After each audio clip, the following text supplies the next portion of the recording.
যিসকল পলিটিক্যাল কাৰণত কাবাৰ ভোট বেংক সলনি হৈছে আপোনালোকে চাই আছে নিউজ আছাম ইউটিউব চেনেল।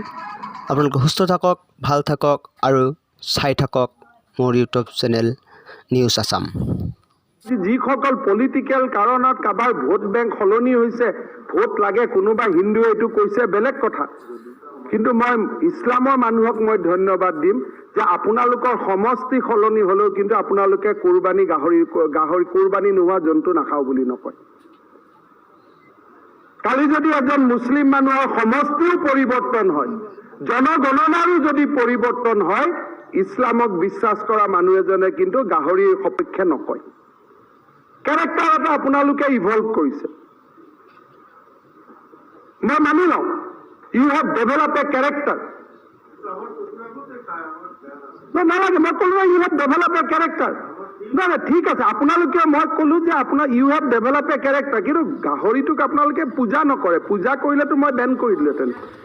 এইটো এটা বেলেগ চেপ্টাৰ, মই কেতিয়াবা ডিবেটত যাম, মই পঢ়িছিলোঁ এখন আনাৰ আগতে। কুৰবানী কৰিব নোৱাৰে, ডেট ইজ দ্য অনলি কথা। কুৰবানী কৰিব পাৰিলে গাহৰিও কুৰবানীত গ'লহেঁতেন। কুৰবানী কৰিব নোৱাৰে কাৰণে গাহৰিটো আপোনালোকে নাখায়, ইমানে কথা। কিন্তু গাহৰিক আপোনালোকে পূজা নকৰে, গাহৰিৰ লগত পূজা সম্পৰ্ক নাই। গো মাতৃক আমি পূজা কৰোঁ, that is the fundamental difference. কোনোবা এজন হিন্দুৱে যেতিয়া গৰু এটা বিক্ৰী কৰে পালিব নোৱাৰাৰ কাৰণে, আপোনালোকে কোৱা কাৰণবিলাককে মই কৈছোঁ। পালিব নোৱাৰোঁ, দানা খুৱাব নোৱাৰোঁ, উপায় নাপায় বিক্ৰী কৰি দিওঁ।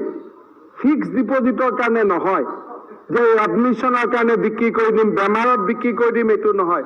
মোৰ দৰিদ্ৰতাই মোক বাধ্য কৰে, আৰু যোনদিনাখন এইটো বাধ্য হয়, গোহালিত গৈ যেতিয়া সেই গৰুটো নেদেখে আৰু পিছত যেতিয়া শুনে যে গৰুটো অমুকত লৈ গৈ কুৰবানী হৈ গ'ল, হিন্দু মানুহজনৰ আত্মাই কান্দে,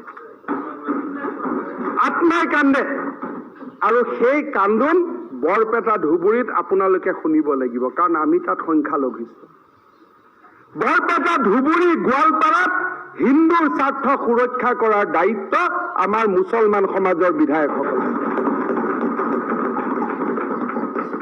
শিৱসাগৰৰ সাম্প্ৰদায়িক সম্প্ৰীতিৰ উদাহৰণ অসমে 500 বছৰ দিলে, এতিয়া আমাক মানকাছাৰত সম্প্ৰীতিৰ উদাহৰণ লাগে, এতিয়া আমাক জলেশ্বৰত সাম্প্ৰদায়িক সম্প্ৰীতিৰ উদাহৰণ লাগে, যে কেনেকে আপোনালোকে মন্দিৰবিলাক পুনৰ নিৰ্মাণ কৰি দিছে। নিউজ আছাম ইউটিউব চেনেল চাই ভাল পালে লাইক, শ্বেয়াৰ এণ্ড ছাবস্ক্ৰাইব কৰি ৰাখিব। থেংক ইউ ৱাচিং my news Assam YouTube channel.